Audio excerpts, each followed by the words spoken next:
Ladies and gentlemen, welcome to another episode of the HalfGen podcast. I'm Chris. I'm joined today from my correspondent in the field, Ross Orlando. Ross, can you hear me okay out there? Uh, yep, I guess so. Ross, can you tell me where you are right Mm, now? mm, mm. Yeah, I'm in Florida. Florida Oh, reporting from the field. how is the weather there? Uh, I'm quiet. Well, let's just try this instead. That's better. Good, You're like good. holding up your mic like you're really in the field. Yep. Hold on. Yep. Yeah. Yeah, weather is a little overcast, very humid. It's traffic on the 405. Try to take back roads home if you can, but we're here. I'm shocked the internet connection is holding up as well as it is. Back Ross, to you. do you feel as if you're in any danger right now? You know, every second you're in Florida, you're in danger. So it's just me kind of living my life on the edge, kind of the way I like to do. The way your eyes just roll. Yep. Ladies and Video gentlemen, exclusive. yeah. If you're not watching the video, I'm sorry. That was pretty good, but yeah. Ross is not in his humble abode today. He is in the Flow Rida and is relying on someone else's internet. Right now, it's holding. So all you video people, cut him a break for his video. Am I assuming that is a laptop webcam? You would assume correctly. The look on your face. And then Ross, in his infinite wisdom, Yep. didn't think about bringing his headphones for his mod mic. He Yep. brought his earbuds, so now he's holding it up like he's a reporter in the field. Yep. I thought I could just connect it to the side of my head. Thought that would work. I don't have a connector. You can't like put it on top of your ear and like loop it or something. It's pretty back heavy. Hold on. I have the case for this thing. Oh wait. Oh wait. Maybe. Maybe. Do I waste it? I don't know. We'll see. Hold on. Ladies and gentlemen, he's trying something. I don't know what he's wasting. No. No. Okay. Well, I had another one of the mount things spare one, but then it broke. So I guess that's my life right now. So yeah, That's a I'm rough here. go, my friend. I'm here. Welcome. You're here though. That's the I'm important here. thing. He's here. I'm here. I'm here. So, How you in doing? spirit. How was kind the of. trip? Terrible, man. Yeah, it was not good. It's the flight was delayed by like 2 hours because of weather uh, in Orlando, and then Yeah. yeah, it's passed a lot of Ross dress for lesses in Orlando. Yep. Uh, and then once we landed, we got told that our baggage claim was on one side in one terminal, and then over the intercom they were like, "Actually, your bags are in the other terminal." So we moved over there, and then nothing happened. So we went back to the original terminal, and an hour later, finally got our bags. Oh my god. So it was a great time yesterday. Instead of landing at like 6:30 p.m., got there at like 9. Oh no, that's already bedtime. Yeah, yeah. So, happy to And like be here is the being in long story Florida, short. like I bet you're the type of person who wants to catch the 4:30 dinner to save $5. Oh god, senior discounts. It's Yeah, great. bed by 8, Well, the sun's going down, better hit the hay. So, Ross is you out there playing shuffleboard with Mr. and Mrs. McGillicuddy, and he's just like, it's so great to see you guys. I keep trying to do a shuffleboard motion, and I keep punching my desk. should probably stop. You should At a probably certain stop. point, it starts to hurt. Oh, when you were saying bed dinner or whatever you just said earlier, I thought you were Uh-huh. trying to say Bed Bath and Beyond, and then you messed up the second word, and it sounded like butt. So I thought you were saying Bed Button Beyond, which is a title for the podcast. I mean, that's a good one to me. Let me just write that down. How's everyone Excellent. doing? At least we got something to work we with got this week. we got something. Just one thing. Ross, do you want to talk games first, or do you want to talk E3? It doesn't matter to me all that much. Whatever works best for you, brother. Let's talk E3.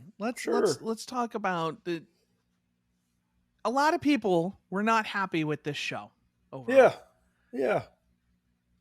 I think a lot of people are wrong given the circumstances. Yeah, I thought it was an overall pretty good show. Oh, it's too bright. Yeah, I mean, you had the stinkers, of course. Like, you had Ubisoft's press conference wasn't great, and then Gearbox had a press conference for some reason. Can I just read you the title of an article I just saw? Sure. In trying to pull up various lists of games that were shown. Final Fantasy Origins normie fuckboy scores more stylish gear as you play. Huh. Yeah, I mean, yeah. Yeah, it's a weird, like... It's just such a fucking title. Another great title. Yeah. Kotaku keeps getting them. All right. So I have a list of brand new games. Okay. Mm-hmm. There was a lot of stuff shown that we already knew about, that we probably already talked about in the past. Let's focus this on the new games. Okay. I'm going to go down this list, and I want you to give me either like a thumbs up or a thumbs down. Let the people know what you think. Okay. Yep, I'll make sure not to give any verbal cues as to what I do. I need you to use the verbal cues. Oh, okay. Now more than ever, because you're going to hold a thumbs up and it's just going to pixelate, and it's just going to be like, is he 8-bit or is that a thumbs up? Like. Yep, it's just going to be mic up or mic down as I move the mic away from my mouth. Hello. Hi, it's me. Oh, you're just going to get more distant when you don't like it? Actually, Chris, I'm not as big a fan of that one. I don't think... Yep, it's going to be great for our audio listeners and our video listeners. They're all going to hate it equally. Yep, hit me. Tiny Tina's Wonderlands. Mic up. Yeah. The trailer looks surprisingly good. I'm more excited about that than I ever was for Borderlands 3. Borderlands 3 felt like they were going through the motions. Yeah. This feels like something unique, and it's going to have a lot. From what we've heard so far, it's going to have some similar mechanics and kind of story and characters and stuff to Borderlands, but it's going to be its own thing. So I'm excited to see that. I'm very interested because I want to see what they do when they take that in a more fantastical direction, like in like fantasy sense. Yeah, I mean, there's a lot fantastical about Borderlands, I guess, but so this is a game we had a discussion about. I have had further discussions, and I have come around on this game. I don't know if you have. Metal Slug Tactics. I mean, I was into it. It was a mic up game, and then it still is a mic up game. Yeah, just as of the game, for the game itself and the developers who are putting a lot of their blood, sweat, and tears into making the game, definitely a mic up game. And they're the reason why I'll still probably buy it. Because that's the thing, is not buying it just hurts those people. Yeah. And they're not a criminal prince of Saudi Arabia. Yeah, if you want to learn more about that. Member of the press because he could, and then got away with it, even though everyone knew he did it. Yeah, so if you want to learn more about that, Google SNK. Google's your friend. Owner. But yeah, that game looks fun. It is Final Fantasy Tactics but Metal Slug. Cool. Let's leave the politics out of it. Yep, mic up. Mic up. We're mics up. Okay. Mics up on that. Everyone should be aware of how much of a scumbag that guy is, but there's a lot more people. None of the people seemingly involved in this game are in any way, shape, or form connected to him. So let's praise the game as it is, okay? Praise be. Praise be unto Metal Slug. Is that a title? Could be. Or is the other one better? I don't know. A Bed Button Beyond is still pretty good. You're right. Death Stranding Director's Cut. Not a new game, but kind of a new... I'm Mike's up for this. I'm Mike Sideways. Oh. You only get one Sideways Mike. You're going to burn it on Death Stranding? Oh, well, I didn't know the stipulation. Mike Diagonal, then. Diagonal pointing down. No, there is no diagonal microphone. This is not like You can't go like chaotic neutral or whatever here. You've never met me before, obviously. uh, Death Stranding Director's Cut. It's It like had a good showing. I liked what they did it with was it. a Metal Gear trailer, which It was great. it's There were a lot of oranges. There was no scurvy to be found. no, it's a thanks to those oranges. yeah, it's a tentative mic up for me once we find out more about what's new in the game. Yes. So But it's a let's very just put light mic up. a parentheses or a mic up with an asterisk. Yes, I will Okay. accept that. I will allow the asterisk. Okay, good. Jurassic World Evolution 2 If it has co-op, this mic is going through the ceiling does not of this sound room. like it's going to have co-op. From Then it what I has have seen. a very lightweight mic up. Okay. I'm still interested, but like a half chub mic. like a HalfGen thumb, HalfGen mic, halfmic.com. Buy the URL. Where we review audio equipment. Yep, I'm really good at reviewing technology. I can see all of the differences. Next, Salt and Sacrifice from the creators of Salt and Sanctuary. For me personally, it's a mic down. Okay. It just because it is one of those very difficult style of games, trying to dance around the Dark Souls-esque difficulty. Oh, it's not trying to dance around it. That game is 2D ass Dark Souls. No, I was That's trying exactly to. what it's trying to be. Yeah.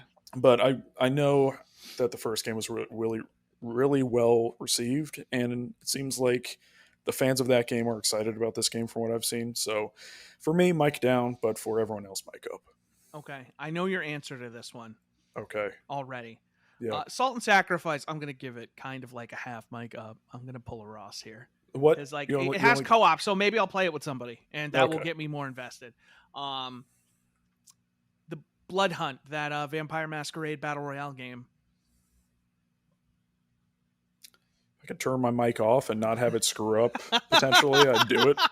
That is not just a mic down. That is a mic off. That's a mic off. Yeah, it's a BR is a mic off for me. Like the Vampire Masquerade Bloodline like IP, I find like relatively interesting. Like I'm not a big vampire person, but I know that there are huge fans of that, and they've been kind of starved for content. So if they're into it, that's awesome. But for me, it's a mic off because it's a BR. Okay.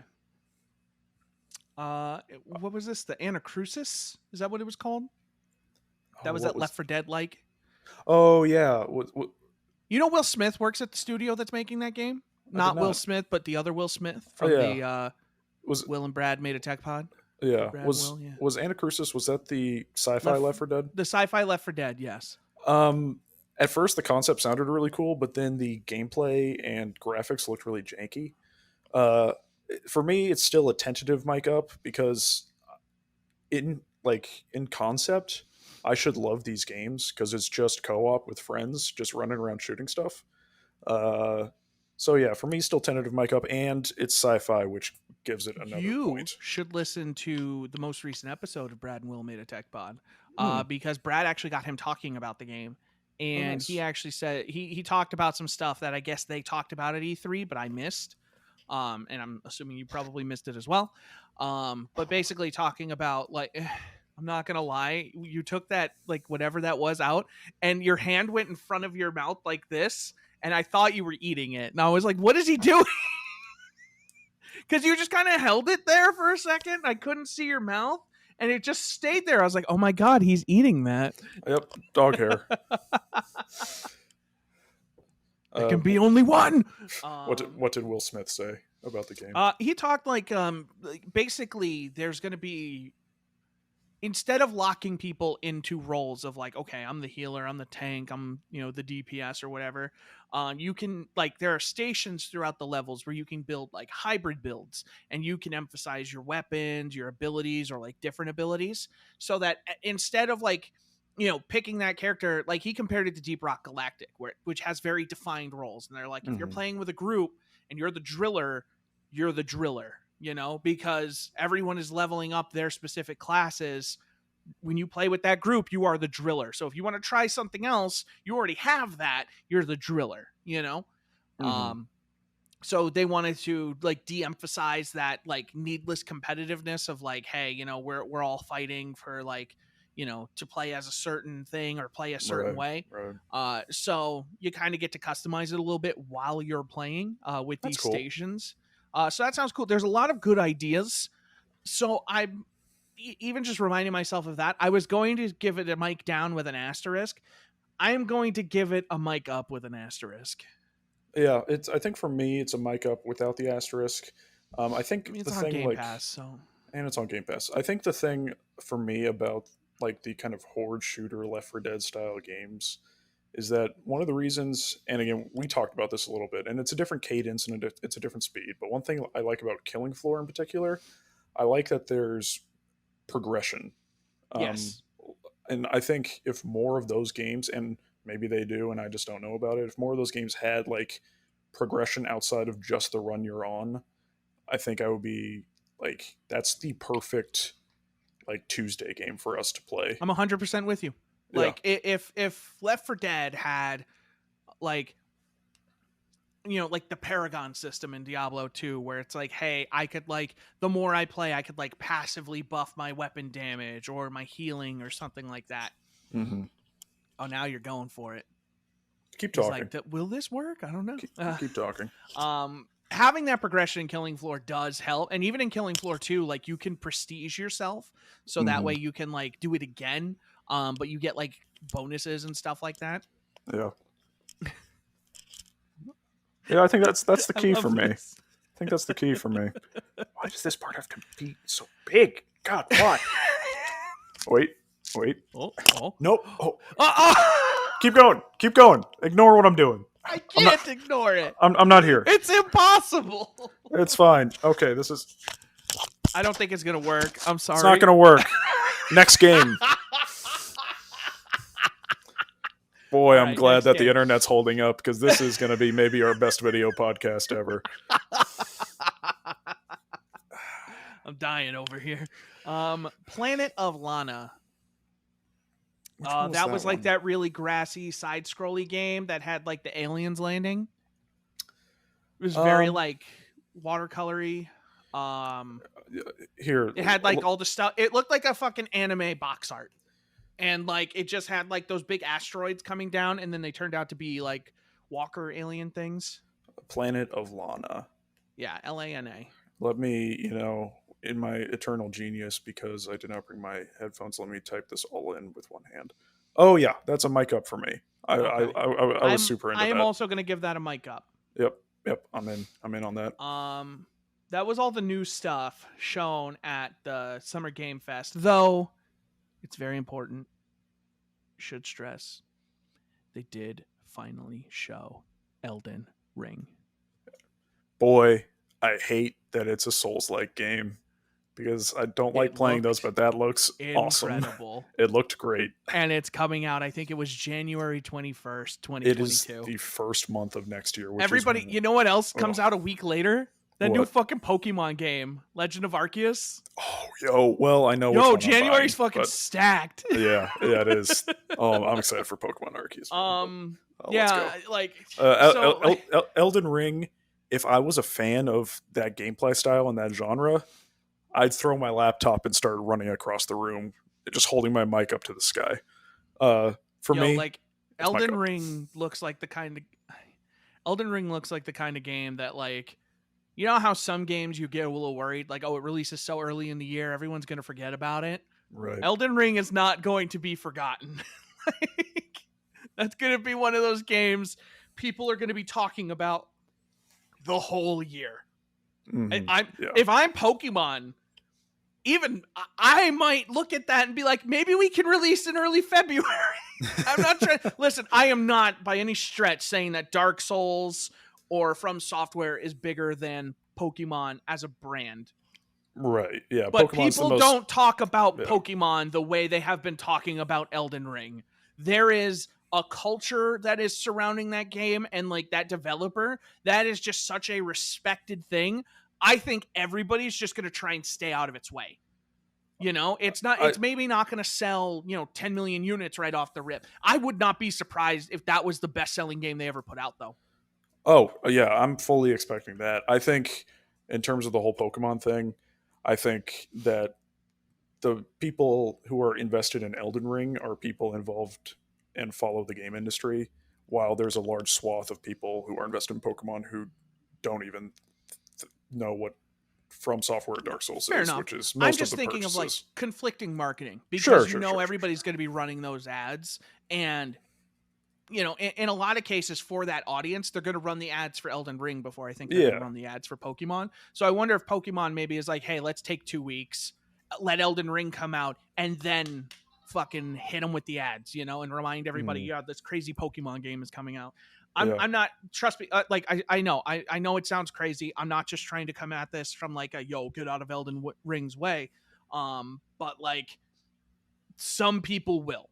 There are yeah. going to be a lot of people in the industry who are eyeing January, who are like, okay, we're going to go to March because there are some people who are like, listen, we're different enough. We're willing to go against Pokemon, but like nobody's going to want to touch Elden Ring. No, yeah, I'm with you. I'm with you on that for sure. I'm wondering if some late games this year are try and push up a week or something just to get away from it, like a Dying Light I could 2. see that. Yeah, Maybe they're like, yo, we pushed up 2 weeks. We're coming out the end of November, so you have plenty of time before Elden Ring takes you away from us. yep. No, I'm totally with you on that front. Yeah, I could see Like, that. games are going to move out of this thing's way because Yeah, I can't think of the last time a game just became so dominant yeah, in gamer culture, yeah. Like, yeah, the only games that would move out of its way are either huge franchises like Pokemon or yearly franchises where there theoretically is little to no crossover, like your Call of Duties and your Like Call of Duty, Battlefields yeah. and that kind of stuff. So, but I'm with you. I think the games like Dying Light that aren't as mainstream, and even that is like Dying Light's like a AAA game. It's gonna move. So yeah, I I bet agree you it with you. either moves up or it moves to March. Yep, It I think moves up that's two one of the weeks or it two. moves 2 months back, Yeah, Yeah. Was there anything hit else me. crazy you remember from the summer game show? Besides being disappointed, largely no. Um, yeah, there wasn't a lot. I thought they started off with three Ubisoft. strong things, but I can't remember what those three strong things were at the beginning, and if we covered all of them. Because I remember being like, "Oh Um, yeah, yeah, that's good," and then it went all it downhill. was literally Borderlands, Metal Slug, and I think Death Stranding. Oh, okay, Then yeah, yeah, it never was mind, we're good. Jurassic World Evolution, Lost Ark. Oh, how isn't Lost Ark on that list? All right, now I have to double check these lists. I'm in the article of like the play by play. Hmm. Lost Ark is coming west. That counts as a new game. Yeah, yeah, it's been That's a out in mic Korea. up. Yeah, it's been out in That is Korea a since mic ass 2018. mic up. It's yeah, I have a light mic up for that. That sounds weird. You have a diet mic up. I have a full Yeah, sugar mic up for that. good, I have a good. cherry vanilla mic up. Okay, good, good, good, good. Yeah, yeah, it's cool. We're getting it finally. So Yeah. Oh god. Oh, 2 Point Campus. oh yeah, 2 Point Come Campus. on, Kotaku. What are you doing? 2 Point Campus. That's a mic up. 2 Point Campus is a mic up. Mic That is up. a mic up. And it was later. I don't know if it was revealed then or if it was first revealed at the Nintendo Direct, but it is also coming to Switch, and that would be a great Switch game. So I think it might have been part of the Switch thing. yeah, yeah. So, We have a but yeah, lot to talk about for that one. yes, we do. But yeah, mic up for 2 Point Campus for sure. Man, remember that time Nintendo did it again? Yep, I do. Every fucking year. I do. They dropped the mic, walked away.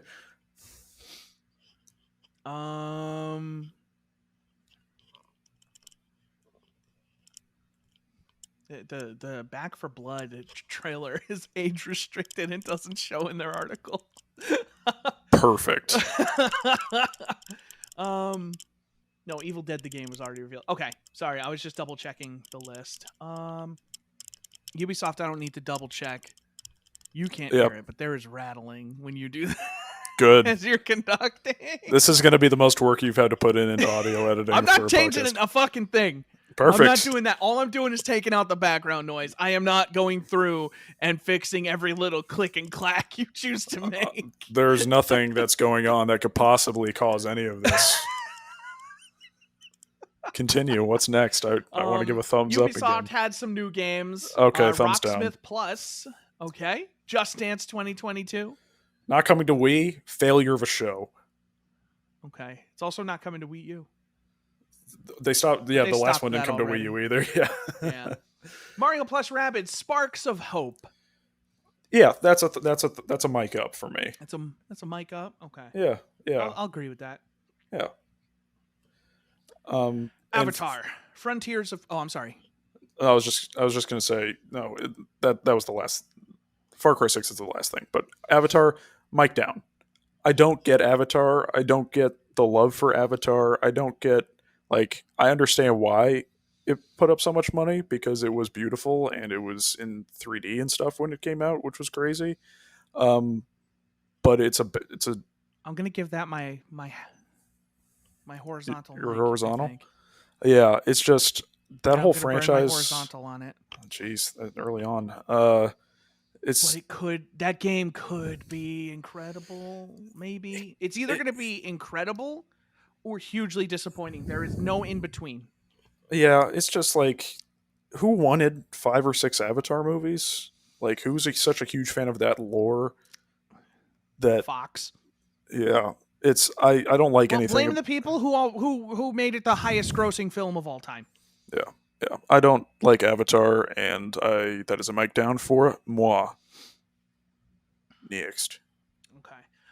Real quick, before we get into the new stuff that was shown at Microsoft, let's just take a minute here to express one more time how much we enjoyed.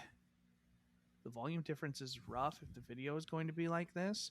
The volume difference doesn't sound any different than normal, so that might just be the stream. I wouldn't worry about that. He sounds fine on my end, and his levels are identical to mine for the most part. So I don't think there's anything wrong with his recording. For those of you who don't remember, we Good. stream the podcast every week, twitch.tv/nightmarecv. We're It's responding to a chat note. It's true. That's a thing that happens. It is. Halo Infinite was shown again. It Yes. looked real good this time. Not Cortana. Have you been seeing all that? It looked. Have you been seeing all that? The not Cortana stuff. The character is technically known as the weapon, quote unquote. Oh. So it's not Cortana, apparently. But we'll see. Yeah, We'll see. yeah, we were both. I think a lot of people were disappointed in a little bit away. Don't listen to him. I think not that far. Oh, not that. Okay. How about the? You were just right on it. So better like this. Yes. I think a lot of people were disappointed in the Infinite showing because there wasn't gameplay. People really wanted more gameplay and to see more of the open world. Fair. What we got was a story trailer, which Chris and I loved. We thought it was really well done. And then I didn't actually get to check out the multiplayer showcase that they did either later that day or the next day. It was like a 20-minute showcase, I think. But yeah, I'm excited for Halo Infinite again. They did reconfirm that it's coming out this year, and we're going to see apparently more of it. I'm not sure if it's the single player or the multiplayer this coming Thursday at the Xbox Extended Showcase. 343 Industries is one of the confirmed developers who will be there. They're not going to be announcing anything new at that show, just showing extended looks and developer interviews with some of the stuff they've announced already. So, big mic up for Halo Infinite. Yes, agreed. Halo Infinite finally is starting to look real good. Games that were announced, and I think all of these are coming to Game Pass. I think so. Yeah, Contraband. That was a mic down. New game from Avalanche. Yeah. I'd probably also give that a mic down. Yeah, no interest. No interest. No interest. Yeah, really. No. Yep. That's going to be the only thing I have to do. Is there will be spots where you're going to be a little quieter, and I'm going to have to manually go in and raise those. But I know how to do that. But we'll see what happens once I normalize you. It's like those videos where someone says, "Can I get a oh yeah?" and then someone nearby does it. Hit me with it. Wait, the oh yeah? Yeah. Oh. Why was I hitting you with that? Just say it. Oh yeah? Nope, the other part of the call and response. I don't know where you're going with this. Can you just say, "Can I get a oh yeah"? Can I get a oh yeah? Oh yeah. That's all I wanted. I didn't understand. God, I I hope didn't my next door understand, neighbors. Ross. Hope my next door neighbors appreciated that. Oh yeah. Oh yeah. Anyway, continue. It's like the new Jacaranda Iboga. This is a great episode. Yep. Dear A Plague God. Tale Requiem. Yeah, that was It was a cool. I was CG expecting that. trailer. Yeah, I was not expecting that either. So good on them for having a very successful game. I'm not still not played that first game. I want to. I'm gonna give that a mic up though, because I have no reason to believe it won't be good. Yeah, yeah. The Plague Tale Innocence was a game that uh, I wanted to play, but the rat stuff grossed me out enough to where I just couldn't bring myself to play it. But I've only heard good things about that game. So the fact that there's a sequel, super cool. Mic up. Good on them. Slime Rancher 2. For me, it's a mic I'll give it a down. mic up. It's just not for me. But the fact that they made a sequel, and it actually, like, from a art design perspective, I thought it looked really good. But yeah, just not for me. Mic down. Fair enough. Shredders. Not cool Right. borders. Mic down. Yeah, it's Missed opportunities. this gets Sony, my make a snowboarding game again, just so you can yell "cool borders." Yeah, Shredders gets my horizontal mic. You're burning that on Shredders? I'm burning it on Okay. Shredders That's because fair. I thought I'm a little surprised. Okay. I thought the trailer was kind of funny at the end, and I like snowboarding games. That gets my horizontal mic. These are all fair things. Yeah, yeah, yeah. Replaced. That's that cyberpunky side scroller with the incredible art and Oh lighting. yeah, That is a massive mic up. yeah. That's a big mic up. Which it has for those who haven't seen it. There's really cool 3D model backgrounds but all the characters are 2D sprites. Kind of like Octopath Traveler, but the 3D parts are way more realistic. Mic up. How do you pronounce the name of that Suikoden spiritual successor? Oh Is it yeah, like Ayuden? Lost. It's like Ayuden Yeah, Chronicle or something like that. Again, they make a title that's hard to pronounce. Yeah. Ayuden Chronicle is my best Ayuden. guess. That was a Kickstarter from the I think either the original team who made this Suikoden franchise, or at least the original like creative mind behind it.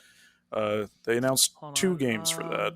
Development team under new dev house Rabbit and Bear includes core members of the classic Suikoden team. There we go. These include Yoshitaka Murayama, game design, scenario writing, Junko Kawano, illustration and character design, Junichi Murakami, producer and director, and Osamu Komuta? Osamu Komuta, I think, as the director. And on music, they've got Matoi. Ooh, I'm really bad at these. Sakuraba. This is going great. I think I'm doing okay. Yeah. Matoi Sakuraba, which apparently they need no introduction to RPG fans. And Michiko Naruke of the first 4 Wild Arms games. Huh. So that is apparently a very star-studded cast of people from when I was too young to care, to know who they were. That's fair.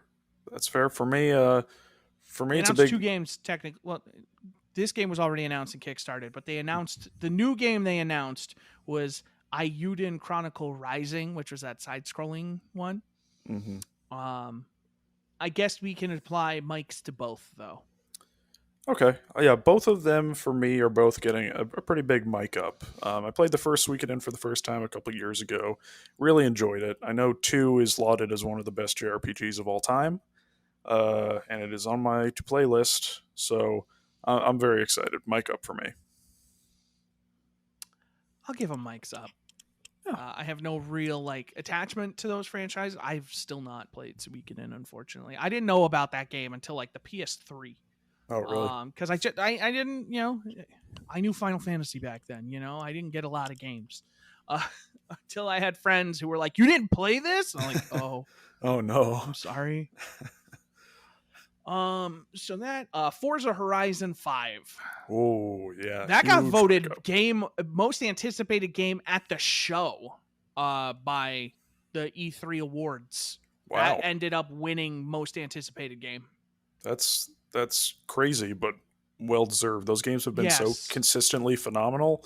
2 I'm mics very up. excited. Yeah, very excited. I'm for taking Forza your Horizon mic 5. and I'm putting it up. I'm Uh, making that decision for you. Sure, sure. Yeah, Easiest decision Ross will agree with. All taking day. place in Mexico this time.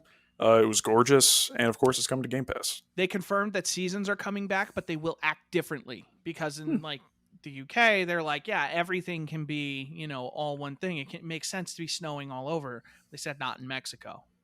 So they're going to Cool. handle seasons differently. Sounds very promising.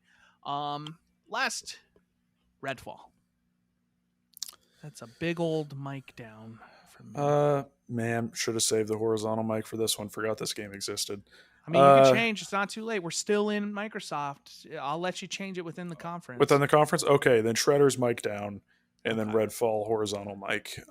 Again, it looks to be like another Left 4 Dead type of horde shooter.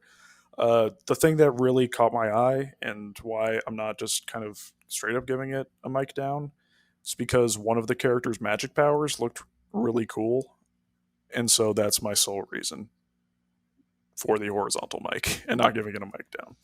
But yeah, That's fine. it was a super weird end cap to the show. Yeah. It feels like there was something else there that must have dropped out last minute and they had to scramble because there's no way that should have been the end cap to the show. Yeah. No, that and it, like they were hyping it up like, oh yeah, the team that brought you Dishonored and Dishonored 2 and all that, which is also the team that's making Deathloop. This is Arcane Austin. Yeah, I was gonna say there's Austin and Arcane like Leon, I think. Leon is the one who make the Dishonored games. Okay. And I think Austin made Prey. Okay. And Gotcha, then Leon announced Deathloop, and now Austin is making this game. So like they hyped it up a lot, but it's not even the team that made those games. And people have come around very much on 2017's Prey, which I enjoyed what I played of it. Mm-hmm.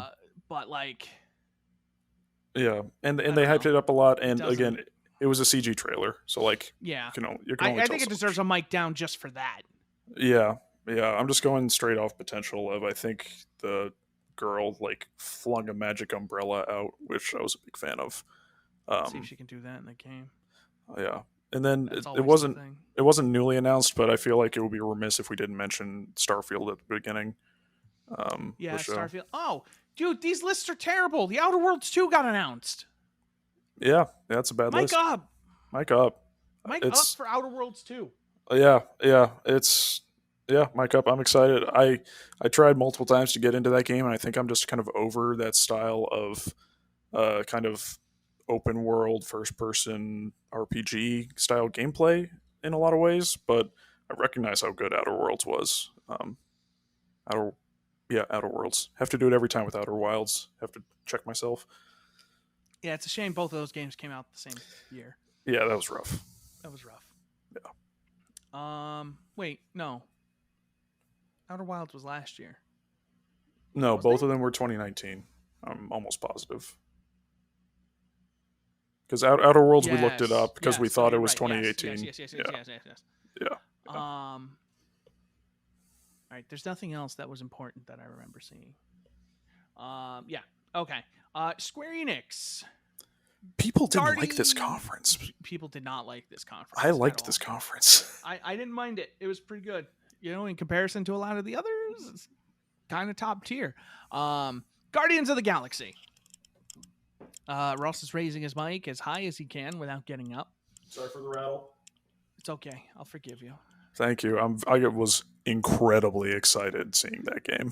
That game had a very good showing and looks like everything the Avengers game should have been, which starts with being a single player game. Preach. That looked good. That's a mic up. That is a Yeah, mic up from me. the only thing I had a problem with during that demo was the frame rate. Yeah, that game is. That's why they're going to stream it on Switch. But yeah, it seemed like a really fun take on the Guardians. It's definitely they're trying to have, much like Avengers, try to have them be their own versions of the Guardians. But I feel like just from this first look at it, they're already more successful in a lot of ways. Um, and while you only play a Star Lord, which is kind of a bummer in terms of, I'd like to play as like Gamora because she's awesome, but it looks like it's really narrative focused, where you're making choices similar to like Telltale games, even to the point where there's messages in the corner saying so and so will remember this, and they're like comical too. One of them was like, Rocket will remember you told Drax to throw him across the chasm or something. So yeah, as a big Marvel fan, um, I'm very excited for that, and the fact that it's coming out in October, super excited. That's going to be in talks at the end of the year, unless there's just a phenomenal meltdown for me. So yeah, as somebody who has zero investment in the Guardians of the Galaxy, I haven't seen the movies. Like I've seen them in like the Marvel stuff. Groot's funny, Rocket's funny. That looked really good, and I'm super interested in playing it. So they won me over. If I'm being perfectly honest, that's probably my personal game of the show. Fair enough. Yeah. Also, Jerry in the chat. You know what mine is, but yep. I know. Jerry in the chat. Hey, we can acknowledge you during podcasts, just not during like video recordings. So yeah, we can acknowledge you during podcasts. Everybody knows we stream the podcast every Wednesday on twitch.tv/nightmarecv. Indeed. We haven't gotten there yet. Oh, Nintendo's. We're gonna hit Nintendo last. Yeah. Square Enix though. Last. Stranger of Paradise Final Fantasy Origin. Yeah. I'm gonna give that a down right now. Because that didn't look like much of anything, to be honest. Yeah, it looked kind of bland and uninspired. I'm sorry, I cut you off, but like, son of a bitch, that did not have a good showing, in my opinion. Yeah. It's the delay in Florida over Zencaster is more dramatic than it is in Boston. So apologies for me cutting you off. No, you're good. We'll work through this. Yeah. For that game, it's a weird choice. Like, I get they want to cash in on like the Souls style combat, but it just seems weird that they would go in this direction where they need to stop letting Tetsuya Nomura touch things. Because when he touches things, like, they get like weird to a point to where it's like most of the time in recent years not great. And so they like, I mean, he did a good job with Final Fantasy VII. Yeah, but like that was a known quantity already as well. I know, but like he also could have messed that up, and like that's the biggest game Square Enix has released since, maybe since becoming Square Enix in a lot of ways, because there were a lot of questions about them prior to that. Yeah. Especially with Final Fantasy, other than the MMO. Yeah. So, yeah, it just seems like a weird random frickin',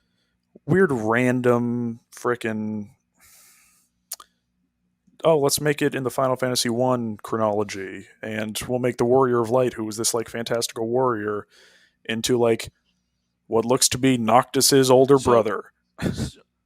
So I don't know if you want to discuss this. This is potential spoilers, but I saw like people talking about this, and they were talking about what will probably happen at the end of this game.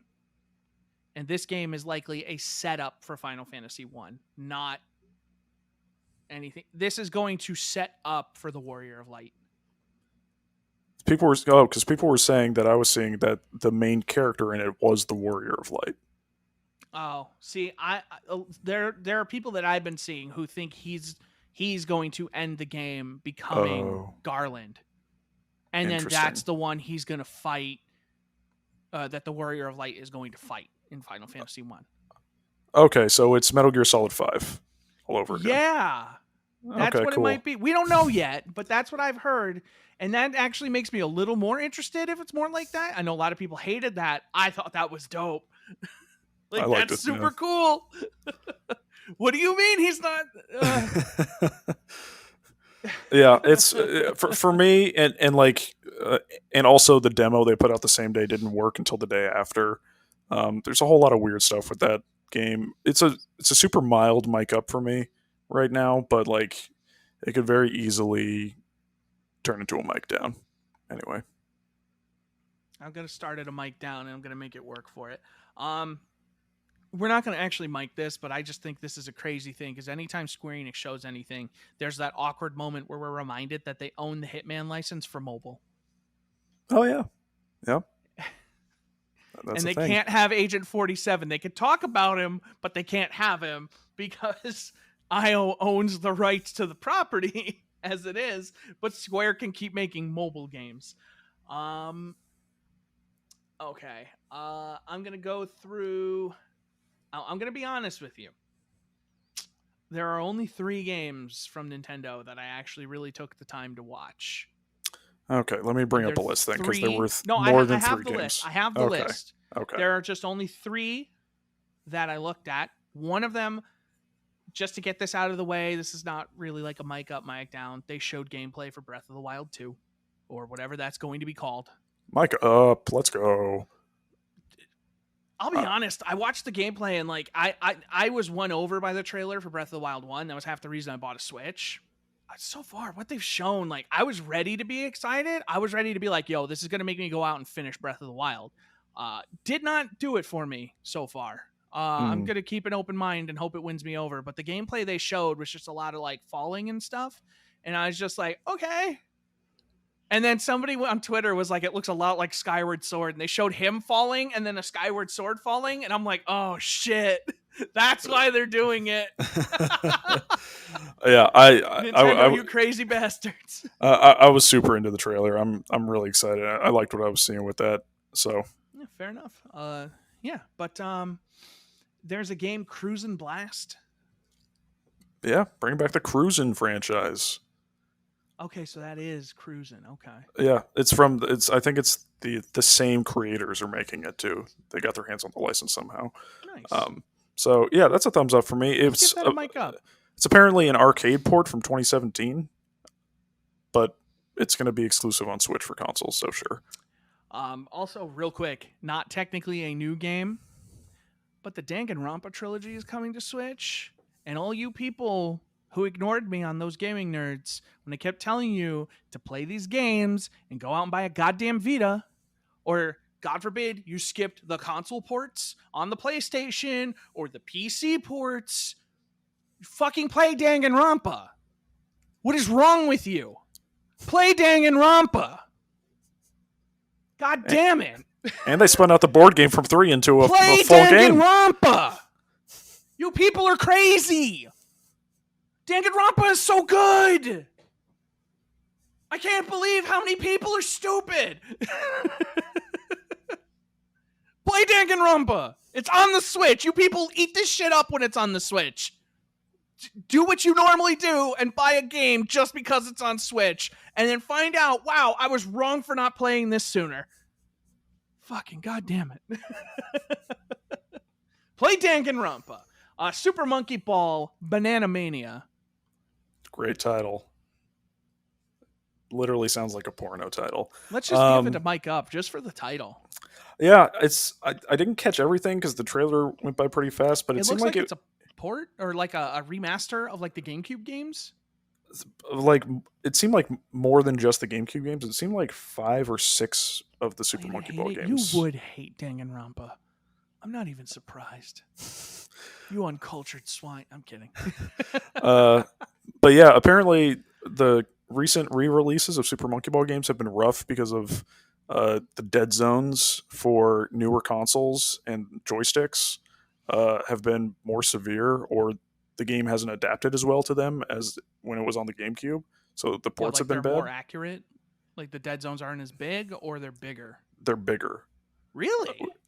That's what I've heard people say about the Monkey Ball re-releases, and it doesn't sound like a problem for literally anyone else. So it might just be a developer problem when they're reporting them. But yeah, I'm excited for it. I really enjoyed the first Super Monkey Ball and the mini games in there specifically. Mic up from me for Banana Mania. I'll give it a mic up just for the name. You know what I'm going to give a mic down, no matter what? Mm. Mario Party Superstars. Because you messed up at Mario Party. Give it a big old mic down. Because I don't want that in my life.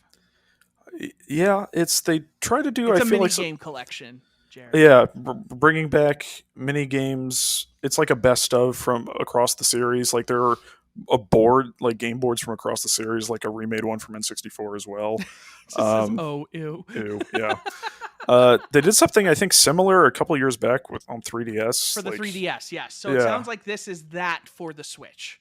But it's not a port of that. It's right. complete, yeah. But it's built similar from the ground up for Switch, but same concept. Yeah, I have no interest. So mic down for me. That's a mic down. Okay. Yep. I'm going to skip around one because I want to talk about it last. Sure. WarioWare Get It Together. I didn't watch anything for this, but a huge mic up because I love me some WarioWare. I love in the DS one where you could spin the record backwards and the girl would talk about sending little kids to hell. Yep. I'm about that. You're about sending kids to hell. That might be the title. Sending little kids to hell. I'm about that. We'll figure it out. We'll figure it out. Yeah, I'm super excited. And for the first time, they've introduced co-op into the micro games. Co-op into the micro games is super cool. I'm incredibly psyched about the new WarioWare game. I played. Jerry, just remember, I know it's no new Mario Strikers, but we have Mario Golf Super Rush coming out at the end of this month. And you could technically, if you decided to set aside the time, participate. I'm putting on my golf voice right now. Ross, can you put on your golf voice real quick? Your golf announcer? Golf announcer voice. You're welcome to join the HalfGen Invitational, where we will be participating in weekly events with our created characters on golf. He said gross. Can you believe this guy? He said gross. Anyway, I'm sorry. WarioWare, mic up from both of us. Zelda Game & Watch. Mic down. Mic down. Yep. How long is this on sale for? We're Nintendo. We released games for 6 months. Yeah, and then we killed Mario. All right. It happened. I'm just going to let you take this. I'll see you later. It happened. Advance Wars 1+2 Reboot Camp. I did it. I willed another game into existence. I take full credit. We are getting remasters. Jerry's losing his shit in the chat. No, not just like ground up remakes of those games. Yeah, ground up remakes for Switch from the developers of like the Shantae Genie games. Way Forward, they're working, I believe. Way Forward. Yeah, they're working on the game with Nintendo. If you want to check out gameplay on Nintendo's YouTube channel, they did a like half an hour gameplay demo on like Treehouse. Yeah, it looked really fucking good. It looked good. That was some Advance Wars Advance Wars. Yep, and this is definitely testing the waters for a new game. This is just like they're Crash totally trilogy. Gonna make a new Advance Wars. Yep. If this game does well, they're gonna do it. So if you want more, buy the game. Oh my god. I'm so happy. It is 1 and Black Hole Rising. So it is the first 2 games for the Game Boy Advance. They are coming out, and it's coming out in December. December 3rd. I just want to stress that. December. It's out this year, Jerry. Ross is texting me. I'm at work. I'm with a customer, and my phone is blowing up. He had already dropped the bombshell of what I'm going to talk about next.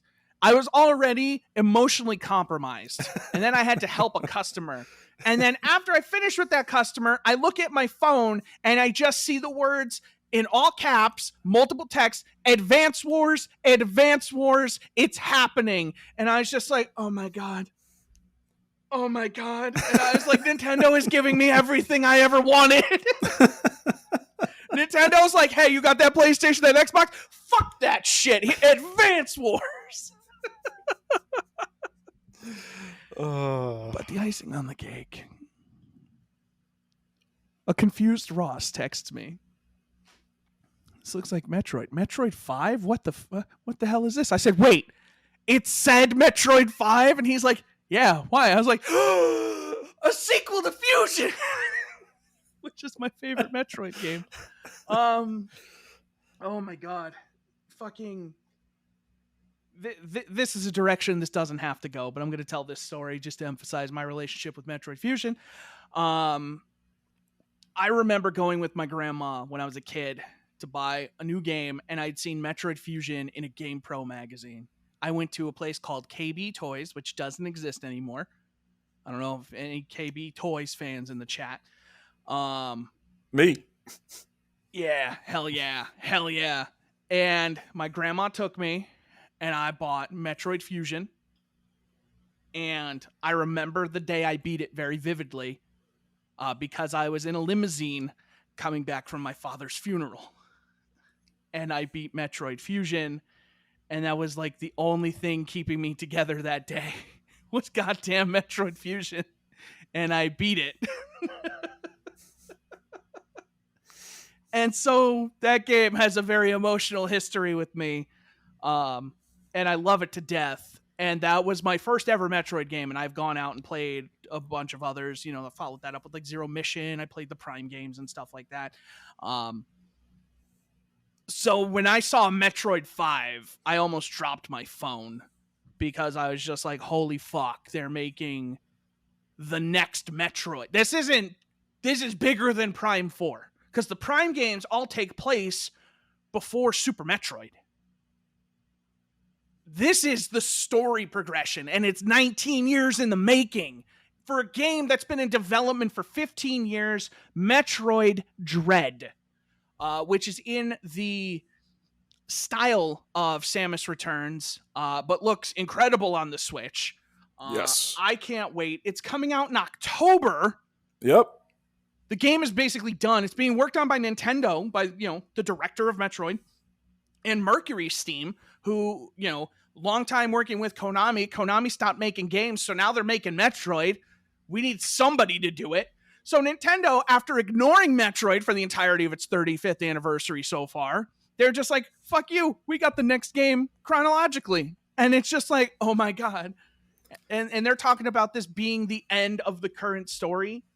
And like, what does that mean? And they're like, we want people to wonder what that means. I'm like, you sick bastards. It's Endwalker. Between Endwalker and Metroid 5, everything's ending.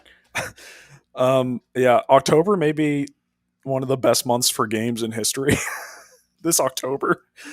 If this Metroid game is good, we're gonna have talks at the end of the year. But between Advance Wars and Metroid, I lost my shit. I've never been happier with Nintendo than I am right now in this continued high from those announcements. Man, incredible.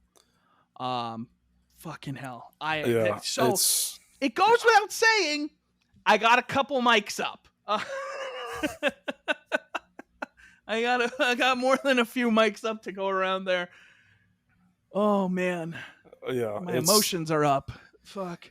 It looks great. Oh, Chris, and I don't know if you were aware of this. There's a Metroid Dread Special Edition available at launch.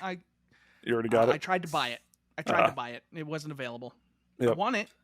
If anybody can get their hands on one and doesn't need it, I'm willing, because I'm going to probably buy it digitally just to make sure I have it. I'm going to try and get that, and I will have 2 copies if I must. Yeah. Not afraid. I'm very excited for this because I've wanted to get into a 2D Metroid game for a long time, and I've tried Super Metroid a few times, and I haven't been able to get into it. and this seems like a great place to jump in. And there's I also went back. another. Oh, go ahead. No, no, no. Go ahead. Oh, I was just going to say, in case anyone is wondering, there was also a Treehouse demo of this for about 20-25 Yes, minutes that you there can watch. was there was also a video with the director, with the guy Mm. who's been making Metroid since day one. I don't remember his name off the top of my head, but he was talking about the development and how it's been like 15 years, and he's like, "Yeah, we were making this, and we just, you know, lost Oh connection to no, server." can you still hear me? I don't know what that means. Yeah, Okay, okay. I wouldn't worry about it too much because it's local reconnected. recording. Yeah, it's Yeah. local recording. Don't worry about that. Okay. Cool. Cool. Cool. Um, but what the hell was I The director saying? of Metroid was Yeah. talking. So he was talking about like, yeah, we were gonna make it for the DS, but then we didn't really think the DS was gonna be able to do the game the way we wanted it to, which is crazy because they made Metroid Prime Hunters. And then they were working on like, just got hacked by Russia. Fuck. Um, no, it was probably just like a ping on Ross's end or something. And then he was talking like, oh yeah, we were gonna make it for like, these platforms, and we just didn't think we'd get a platform. And then they were like, and then Mercury Steam got involved, and then they were like, because the game has apparently been like written for years. It's been done conceptually. They just needed to make it. And then his words were something along the lines of, the game is better than we ever imagined. Like it is grander than we had anticipated. So it sounds like this is everything and more for what they wanted it to be. And this was a game that was teased in Game Informer in 2005 by name, Metroid Dread. Like, this is literally 15 years in the making. Um, and it was always rumored, is it going to be a sequel to Fusion? Is it going to be a remake of Fusion? Or what the hell is it going to be? And I'm just so goddamn happy it's happening. Yeah. I'll be honest, I wasn't crazy about the way Samus Returns played, but I also just wasn't crazy about the 3DS at that point. And so I'm hoping that being on the Switch, it's just going to feel better and it's going to feel smooth. It already looks smoother. So they said they've evolved a lot of the mechanics in there. Sorry that we're going like selectively deep diving into these games, but I don't care. Want to talk about them because I watched all this stuff. I'm really kind of stoked because I like the idea of like these Emmy robots chasing you, because it's like the best part of Fusion was the SAX that was like, you're in the morph ball underneath the hallway, and then you hear a door open and the eerie music and the thump thump thump thump of just your power armor walking by, and at any moment if it spots you it will kill you. Like, it was terrifying, and like that was like the one thing that game really nailed, was like it had like a tension to it, and like I think this game is trying to kind of recapture that spirit in a way that I'm really excited about, and I very much looking forward to that. Nintendo fucking stole the show as far as I'm concerned, as they usually do, but it wasn't even close, I don't think. No. No, because they also Like, they they came out also and they were just like, here's the end of our year. yeah, and they also showed a game I'm Sorry. super psyched about that was showed during the launch trailer of the system. Um, Finally, Shin Megami Tensei 5. Uh, I am so psyched for that game. It's coming out November 12th. And I watched the Treehouse demo on it, and it looks great. Like, again, the only thing that is a little worrying is potentially performance. But Shin Megami Tensei Too 5 bad we didn't looks see a Switch like, Pro. yeah, it's amazing how high we are on the Nintendo Direct and how high most people are on it. And we didn't get the announcement that we thought we would get. But there were enough other announcements that kind Yeah. of just blew us But away. they announced everything else Yeah, that we didn't expect. yeah, yeah, yeah.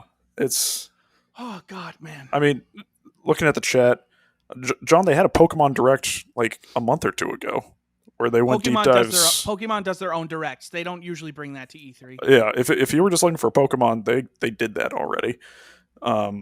So, but yeah, I think Nintendo was really strong this year. Um, I Agreed. I have so many games to buy for my Switch between now and the end of the year. It's crazy. I gotta fucking finish Bravely Default and Monster Hunter. You're not going to finish I'm gonna those. be playing a lot of Switch this year. I You're will. not. Yeah. I'm going on every day. I'm checking that fucking boat on Bravely Default. I'm getting those goddamn items every goddamn day, Ross. Twice a day. I'm going on there and I'm checking that fucking boat and I'm sending it back out.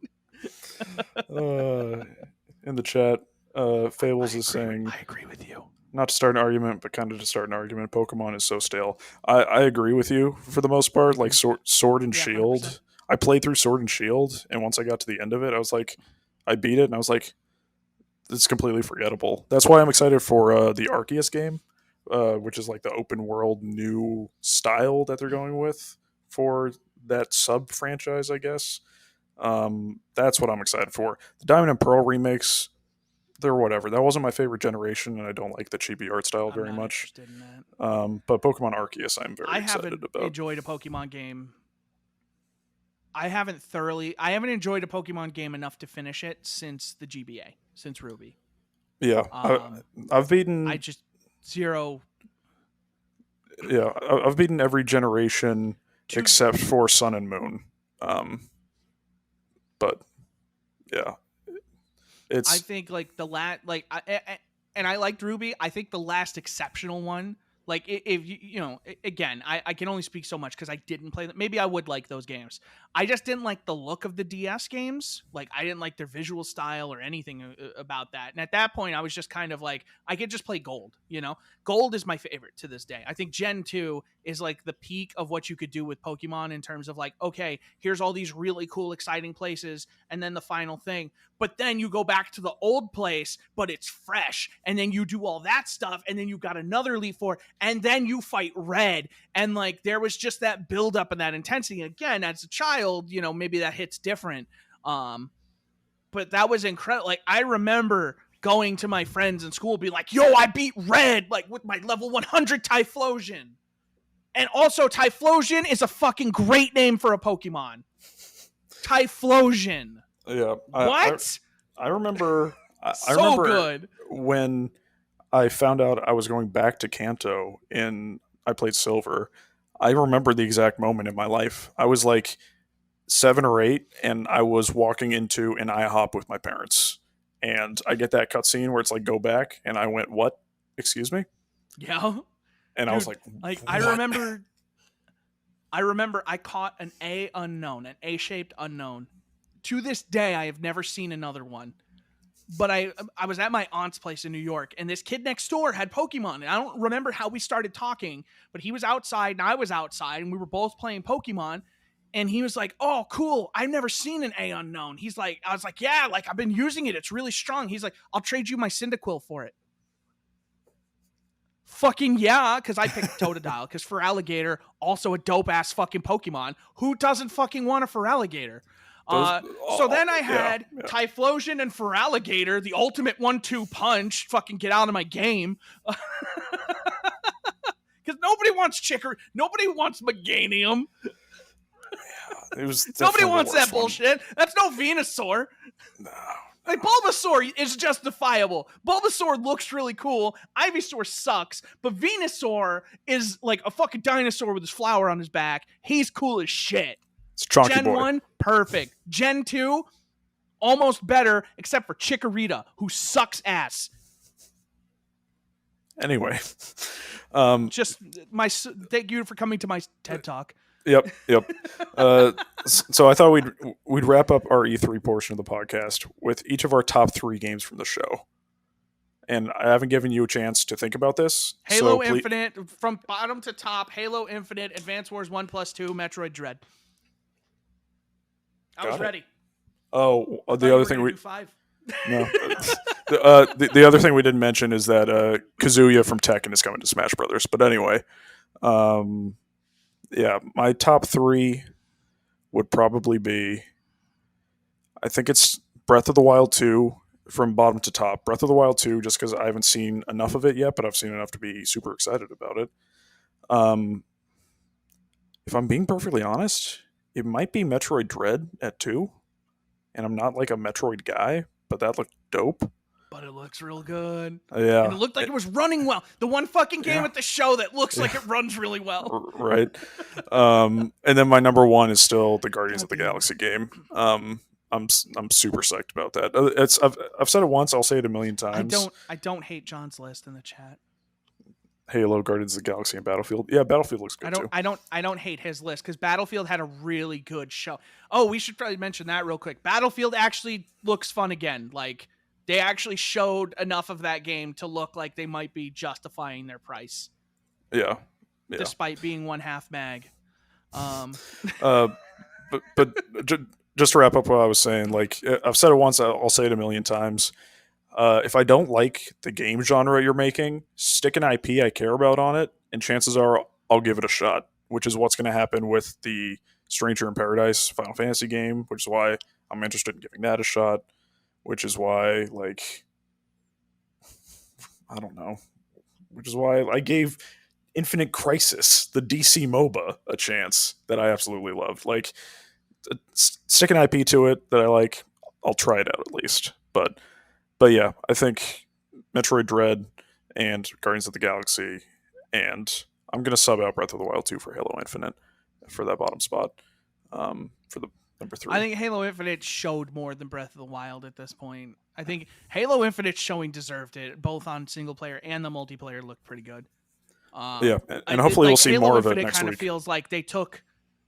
It sounds like they took the feedback to heart, and like even the way the Master Chief looked, like I kind of, it's a dumb thing. It's a really dumb thing, but I didn't like how clean his armor looked in the original trailers because I'm like, this dude was fucked up in space. He looks brand fucking new. Like, he just got a fresh wax. He's like, yeah, just got her detailed.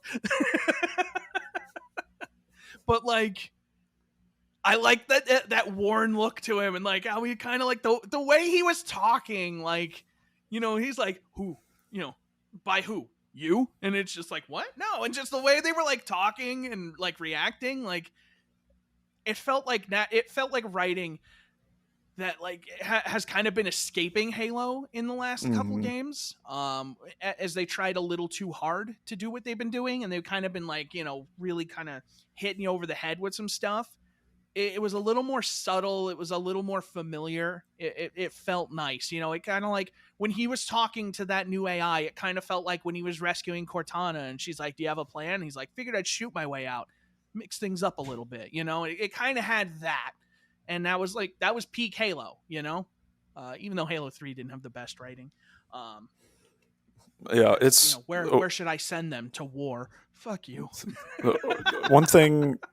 Another thing I like that I saw someone point out online is that when he's wading through all the debris, when he passes by when he passes by the dead Marines, like, he pauses for a second out of like a moment of respect, and it's like that fits so perfectly with his character. Yeah. The hesitation as he reaches for the assault rifle, you know, like, he understands. Like, I think that's the one good thing that maybe came from Halo 4 is when they did humanize him a little bit. Kind of building on what happened at the end of Halo 3 with Sarge, you know, because Chief clearly didn't handle loss well. Look at how he reacted to Keyes dying, you know, Miranda Keyes. You know, he does not handle losing his companions very well.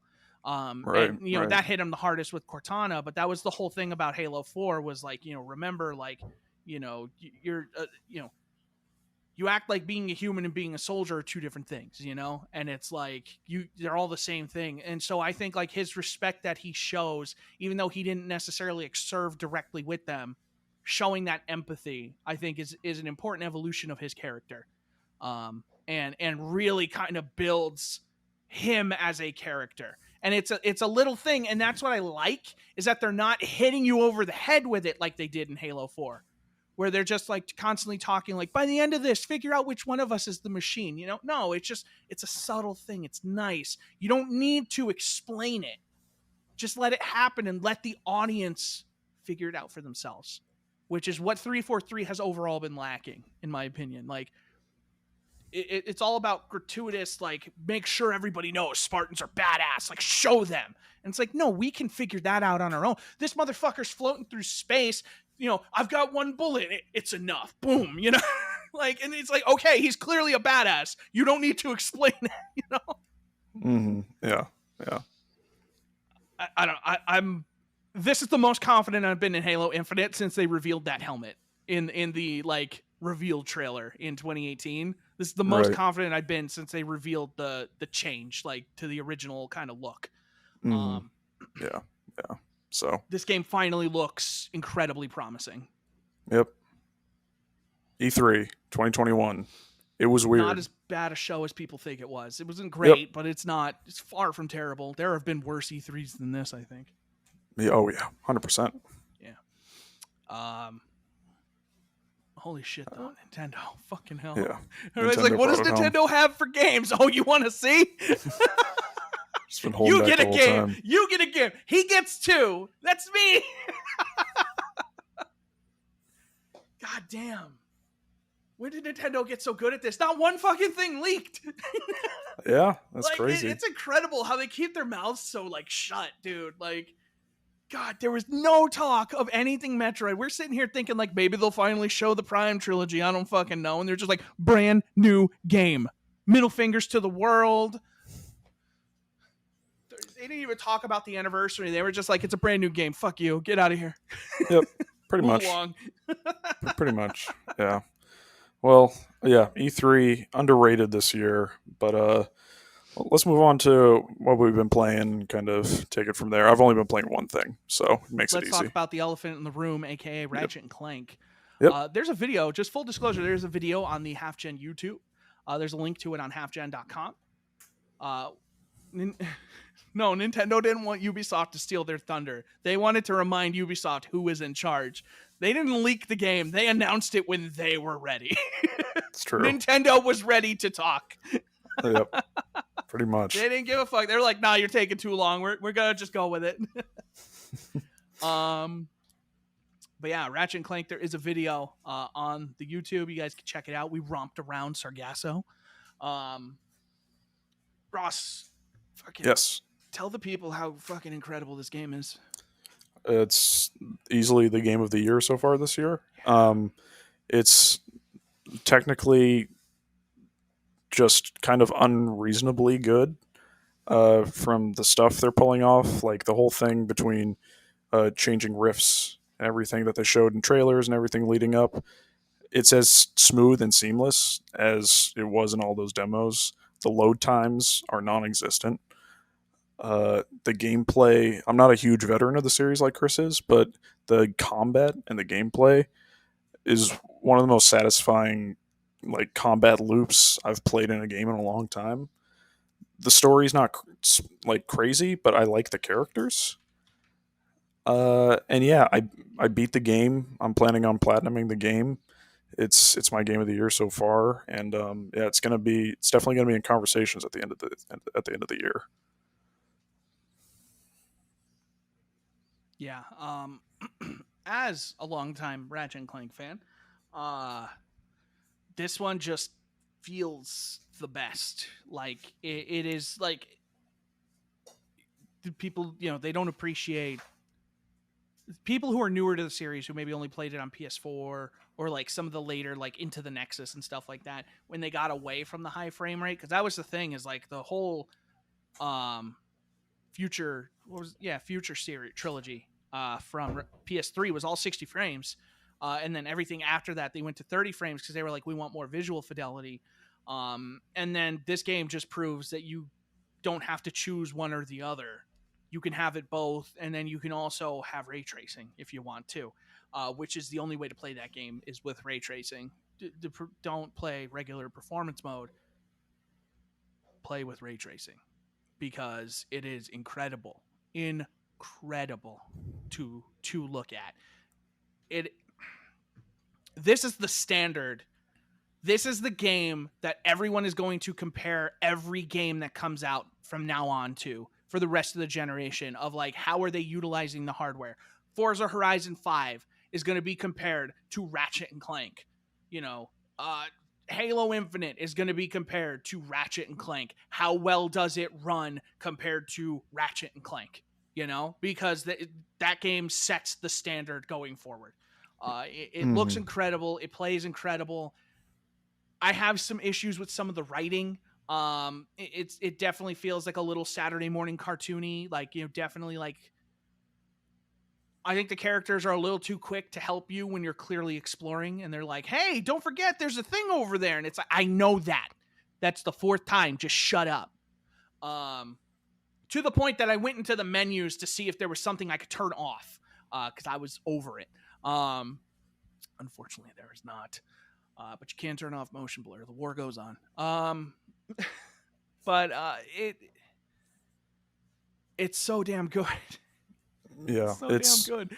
I did have one weird crash today, where I tried to change. And god damn, real quick before I get into that, god damn it, the load times. Like everything in this game happens so fast. Like you hit crystals, you're between timelines. You go to a new destination, you're there. Like it is just a sight to behold how fast these games load on these consoles. Like just universally, but like when it works like as well as it does in Ratchet and Clank with how many times they have to utilize it, it's something else. Um but yeah, I had one where I hit a crystal to try and change between like dimensions, and it just put me in like kind of a white fuzz, and then I couldn't move, but I could move the camera, and I thought I bricked my PS5 in the process. It did not, but I was scared. But I did go back in and was able to continue without issue. But game is fucking yeah, really good. yeah, it's like I haven't gotten my own hands on Returnal yet, and I know Returnal is a very good It's looking right back there, game. buddy. I know, I know. Um, but in my mind, this is the first quote unquote next gen game we've gotten for these consoles. Um, easy, This is the easy. first AAA like this is the first like you know Returnal, not to take anything away from Returnal, but Returnal was never going to be what Ratchet and Clank is going to be. Returnal was never going to be that mainstream success. Like Ratchet and Clank, as far as I'm concerned, is finally getting its due in terms of recognition, in terms of its value as a property to Sony. And maybe it's because now that Insomniac is owned by Sony, maybe Sony is willing to make it, I think that's the reason why Sony is now willing to be like, okay, we will let Ratchet and Clank be our, at this point, our biggest game that's going to come out this year, because Horizon, let's be real, sounding like that's going to get pushed. And Yeah, frankly, it's got fucking big shoes to fill, because it's going to have to do a whole hell of a lot to surpass Ratchet and Clank. Ratchet and Clank has two main characters that are both exceptionally great. They're voiced incredibly. Um, their interactions with like their sidekicks and how that all goes, like the character building throughout the game, the way it does connect to like past games, like figuring out like this dude, he's like, oh yeah, my father, him as the plumber, and I'm like, oh, the plumber. No, Ross didn't get that I reference, did but not know. they're in every Ratchet and Clank game except for like two of them. There is this plumber, and he's always there. He like when we did that demo for when we did the romp for the Ratchet and Clank 2016, Mm-hmm. he's on that planet. The Oh, plumber okay. is there. But there's always a plumber, and he always knows what to do. Like he always has like an item for you, or he tells Ratchet and Clank where they need to go. He's like this omnipotent character. Like, and then like you meet his son, and he's like, "Oh yeah, my father, the plumber," and I'm just, oh, so much of you makes sense now. So much about what you're doing right now makes perfect sense because your father is the plumber. Like at that point, it didn't matter anymore. I was like, oh, cool. All right. No, you could do literally anything and it would not surprise me at this point. Your dad's the plumber. Dope. I know that guy. He's a real one, man, game is so good. And all the Yeah. weapons, god damn it. Yep. This is maybe the best arsenal a Ratchet and Clank game has ever had. I've not found a gun I don't like. Period. Mm-hmm. There's no gun I have that I would not use. Yeah. It's again, as someone who's not a series veteran, I've found pretty much all the guns to be fun. Some of them become much more fun once you get pretty deep into the upgrades. But Topiary Sprinkler might be one of my favorite weapons in all of gaming. It just turns I'm people glad into you told me to shrubs. use that. It's really good. It's really good. And the way It's really good. the enemies talk about it, like no, I love how all the enemies talk about the weapons. Like you come jumping up, and it's like drop that lightning rod. And it's like, oh no, I'm not gonna do that. Yeah, But yeah. like all these little things that they get so right that mm, like that make my day when I play this game. yeah, yeah. I'll be shocked if at the end of the year, this game doesn't flat out outright win our best visuals. Probably It could, I'd be surprised if I would be it surprised can if it win didn't win both. both. Yeah, I was going to say Yeah. win both, and then it's going to be in the conversation for game of the year with how phenomenal it is. Forza's gonna have to look really fucking good, like because Mm. Forza, could win technically, no pun intended, but don't I no I didn't mean don't roll your eyes at me. You might be pixelated, but I can see the whites in your eyes. Back to you. I don't know how I don't. He could do the absolute simplest, dumbest shit, and I will laugh my ass off. And I don't know who that says more about, him or me. Probably me. I don't know. I'm just easily amused. Yeah, it's I you. hate you so much. It's a you thing. I am too easily amused. God damn it. Yeah, Ratchet and Clank is amazing. If there were PS5s available, I would say it's a system seller. As much as people don't like to throw that around, I think this is legitimately something that I would have bought a PS5 for, and it's a shame that not more people can get their hands on PS5s right now. Ross, I'm trying to think, okay? Because we both, like, maybe we can't go as far back as PS2. I don't know if you had, like, but can you think of a better game from the launch year of a console? First 12 months. Breath of the Wild is up there. Right, I didn't think of that. Okay, Halo's so up there, but and then on there's a Ratchet different. Clank. Like Yeah. we're okay, but I'm talking more recently. Okay, yeah. Okay, So more no, recently. Halo. I'll give you Halo. Halo does count because I wasn't even thinking. I was trying to think of like launch year. I wasn't thinking actual launch, and then I'm like, oh right, Breath of the Wild and Halo came out the day their consoles did. Because I'm trying to think within the launch year. Because these consoles they launched with great games, but they didn't launch with like PS3 nothing, like Uncharted 1 didn't age well. Like I would say that would probably be the answer. Or no, that didn't even come out. That came out like 2 years in. Never mind. Knack 2 was a sequel. It can't be Knack 2. It literally cannot be Knack 2. That does not fit any criteria. Yeah.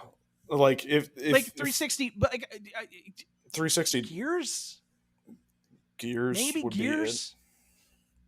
But like not like Ratchet and Clank. No, the only game I would put up there would be Breath of the Wild in terms of last couple of generations. Yeah, probably Breath of the Wild and Halo, honestly. Talking in like the 3D console era. Mm-hmm. Yeah. So, but yeah, yep, I agree. PlayStation, okay, if nothing else, PlayStation finally figured their shit out because they're the only ones who hadn't had an absolute killer app within a year of their console launch. Nintendo did it twice with the Switch. Microsoft had Halo. But Sony, when's the last time they had a generational game in the first year of their console? Yeah, PS3 came out 06, right? Yeah. Uncharted was 07. Gundam Crossfire. Metal Gear Solid 4 was 08. Yeah, no, it's too late. Yeah. Even Tools of Destruction wasn't this good. Mm-hmm. Like their Ratchet and Clank game for that. Their best Ratchet and Clank game was A Crack in Time, and that didn't come out till like 09. Yeah, and this game accomplished more than being just a good game. It accomplished me wanting to go back and play other games in the series. I think this is God of War 3 was 2010, my friend. So that was about 4 years too late. That was 4 years into the console life cycle. I think, having not even finished the game yet, I unfortunately had a busy weekend and week. I did not have a lot of time for games, period. But Fall Guys was a previous generation game launched on PS4 and Xbox One and is backwards compatible. Doesn't count. Thank you very much. This is the best Ratchet and Clank game ever. And, you know, it's easy to say that with the benefit of time and technology, but like, this is just the best one. Having played what many people consider to be the best Ratchet and Clank games, I haven't played 1 and 2, but I played pretty much everything else. I played the one remaster or remake, but come on, like this is by far the best Ratchet and Clank game, and it's finally getting. No, Ratchet and Clank is consistently excellent. It had like a little like shaky period. The PS3 generation, full frontal assault and all for one, because like Insomniac was working on Fuse, they were working on Sunset Overdrive and all that stuff. Can we talk about maybe one of the biggest flubs in Sony's history was, I think it was PlayStation Heroes, the game where they brought Sly, Jack, and Ratchet together and made it a PlayStation Move game when it could have been so cool. Yeah. Man. Could have been incredible, but then they made that it bums me game. out. Yep. And that was more of a moving on game. Well done. Thank you. You set me up. But yeah, like, god damn it. This is not only the best Ratchet and Clank game, it is the best game Sony has ever released within 12 months of one of their consoles. Yeah. I can't think of a better game that they could the best game Sony released in the first year of the PS3 was God of War 2. It's true. That's just facts. It's and that's true. a fucking PS2 game, but it's a fact. Yep. The best game they released in that 12-month period was on the PlayStation goddamn 2. And it was the best God of War game until 2018. God. Wow, Sony really sucks at supporting their consoles in the first year, don't they? God damn it. What's wrong with you? But yeah, I'm sorry, I can't be mad at you, PlayStation 5. This has definitely inspired me to go back and play other games in the franchise. Like, I know the Future series on PS3 is really well regarded. 100%. I want to play those. Listen, even if you don't play all of them, play A Crack in Time. Yeah. Because I didn't play Quest for Booty. I didn't play Tools of Destruction. Because by the time I had my PS3, it was too late for most of them. I would still play Metal Gear Solid 4. But A Crack in Time was up till now. Like my top 3 were probably, it would have been Up Your Arsenal and A Crack in Time were like my top 2. Then Into the Nexus joined that list, and I think I bumped Into the Nexus with the remake in 2016. And right now I would probably bump Up Your Arsenal. Gotcha. For this new one and just move it to the top. So it'd be this one, A Crack in Time, and then the 2016 remake. Yeah. A Crack in Time is so fucking good. Yeah. The biggest bummer about wanting to go back and play these games now is that the PS3 games are all going super high in price now. The PS2 ones are still cheap, but Aren't the PS3 they all on ones. PlayStation now, if you wanted to? Oh yeah, they probably all are. I'm pretty sure they are, because I know now. the remaster trilogy is on there. Gotcha. Well, you know me and my physical media. Option. It is an option. I have a PlayStation Now account if you want it. I subscribed I did the 7-day trial to test Metal Gear Solid 4 on my PC, and it worked, and I forgot to unsubscribe. Perfect. And I keep forgetting, and I should do it right now, but I'm not going to do it. Yeah, but you don't have to go to a physical store to get a physical game. You go to Amazon.com, but preferably you type, if the commands were working. Is it work? Hold on, you can click this link.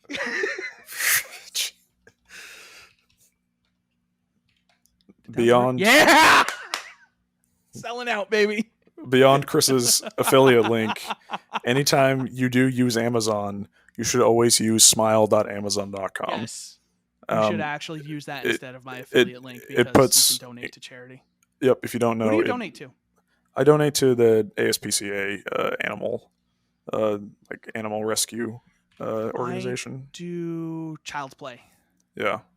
So I do Child's Play because they're a great charity. Yeah, but yeah, that's mostly what we've been playing. For Jerry in the chat, I know you're semi-invested.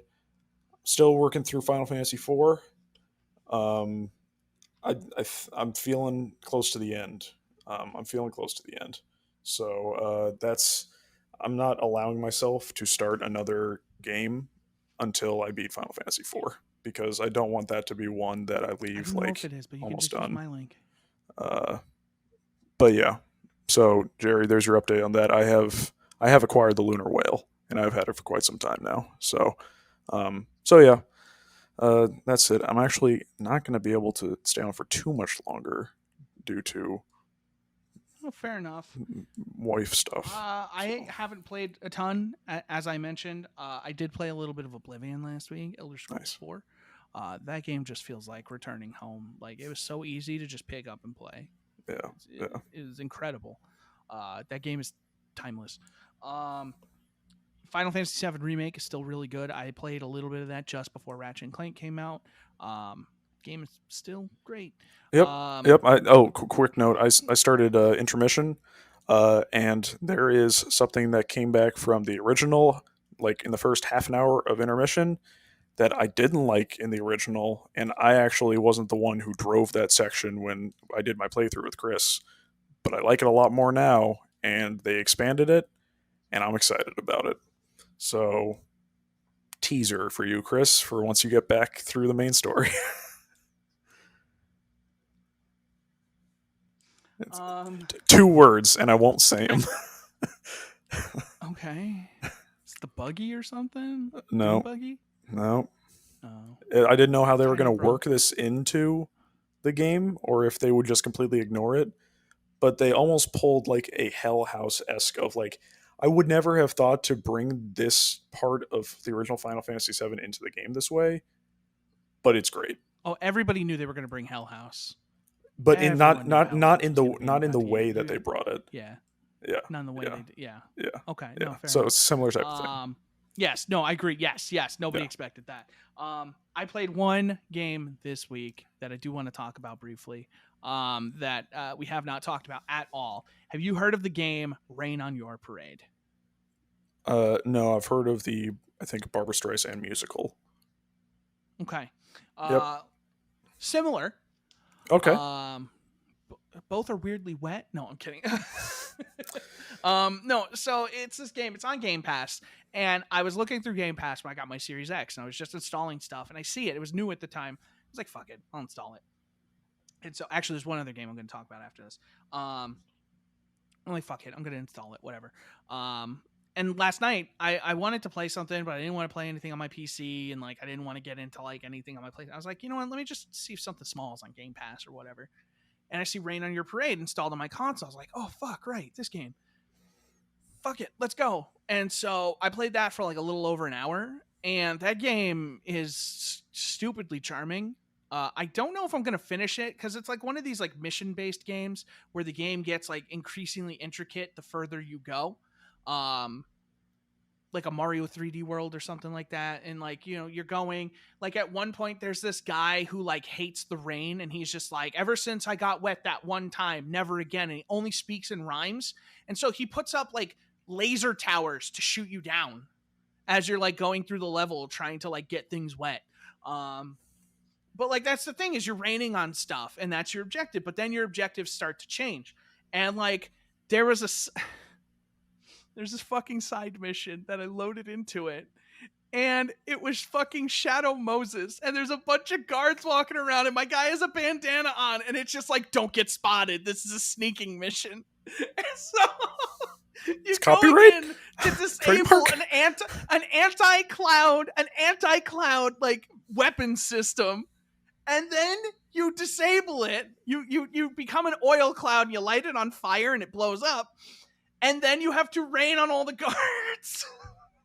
Did this come out this year? And that's the mission. Yeah. Okay, I'll have to play Yeah, it. it did. There's like I haven't finished it. It's hard. But like in like the little room, you can change the way you look. So I got like a top hat and like some stupid sunglasses and stuff.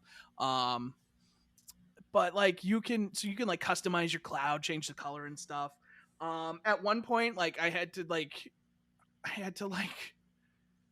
chase a bunch of kids in a school, like from one classroom to another, and it's so stupid.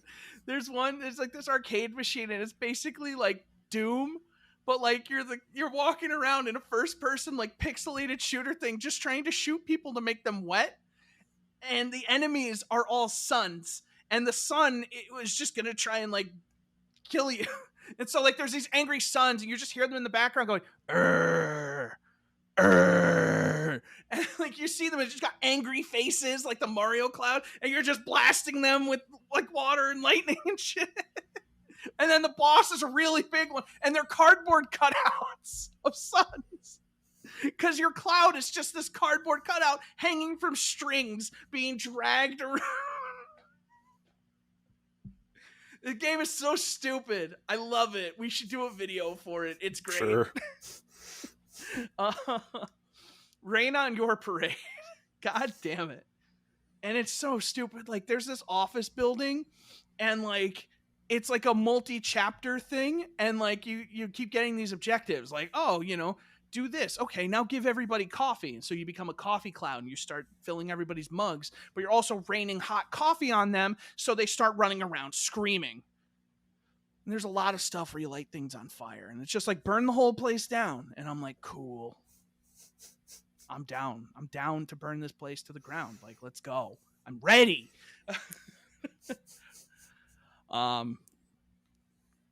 It's so cool.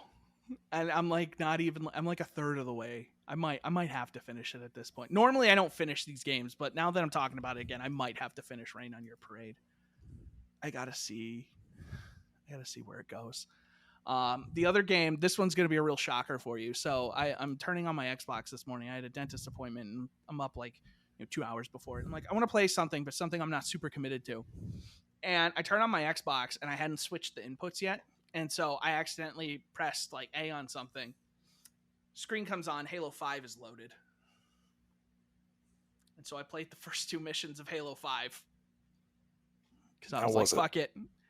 Not as bad as I remember, but also worse in many ways. I really hate like how stuttery enemies look, because they're trying to like maintain the frame rate. So enemies are running at like half the frame rate.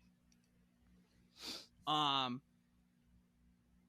remember watching that opening cutscene and still being like, that's the perfect example of what I was talking about before with Halo Infinite, of like beating you over the head with like, yo, these Spartans have to be really fucking cool.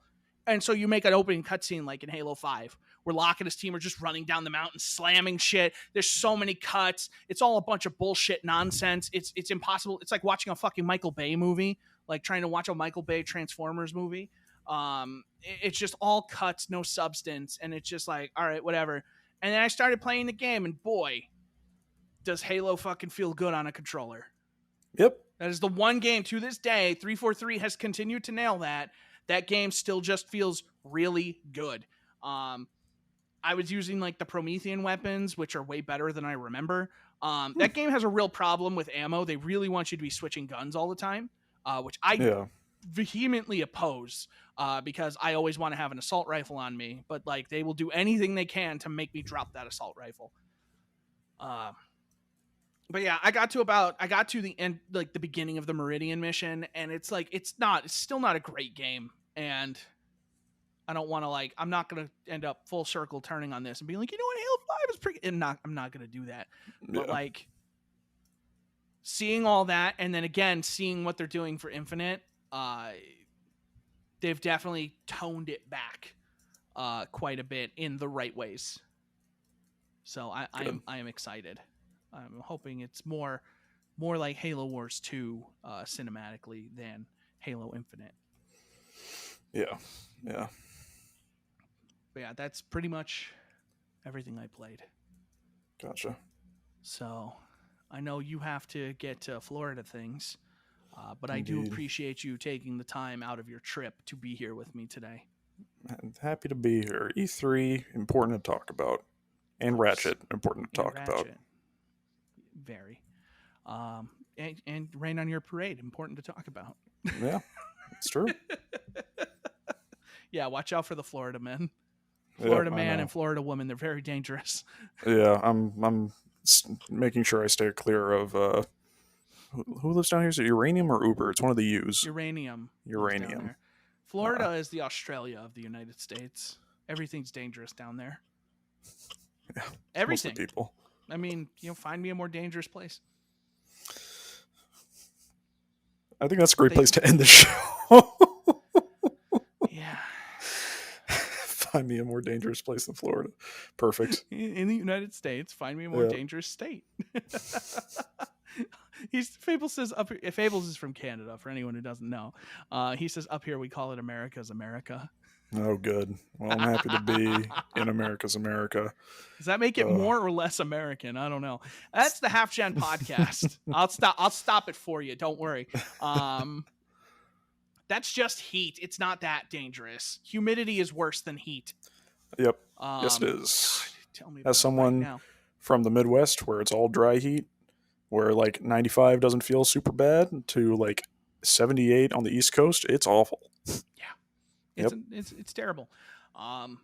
Real quick. Remember last week we were coming up with names for stuff, and we had that name. It might have been the week before, I don't know. But we were talking about that nightmare scenario thing. I do. I was thinking,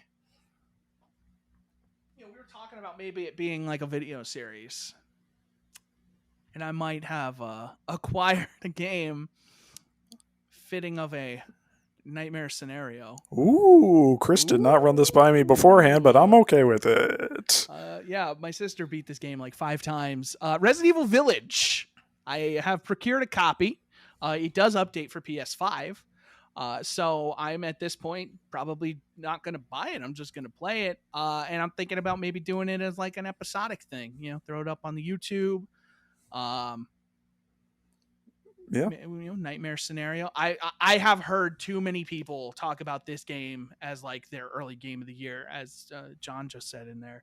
I have to play this because I have heard too many good things about it. Like this is like their Resident Evil 4 for this generation. Like, yeah, and this is like the top for tier. people in chat.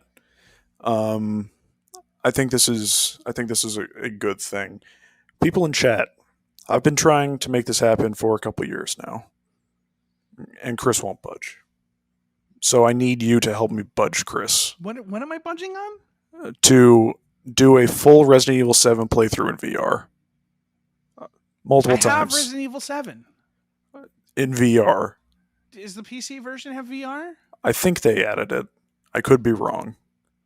I don't know. I already know what happens, though. That's the problem. That's the thing that stopped me from playing it up to this point. But when you're in VR, it doesn't matter if you know what's happening. Does it support VR?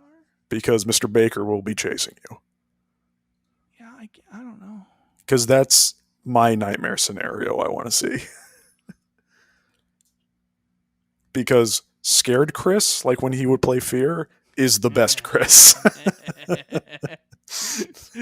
Back in the day on 360, just being in a party and just be like, Ross, the walls are gone. Ross, she took the wall. She's here.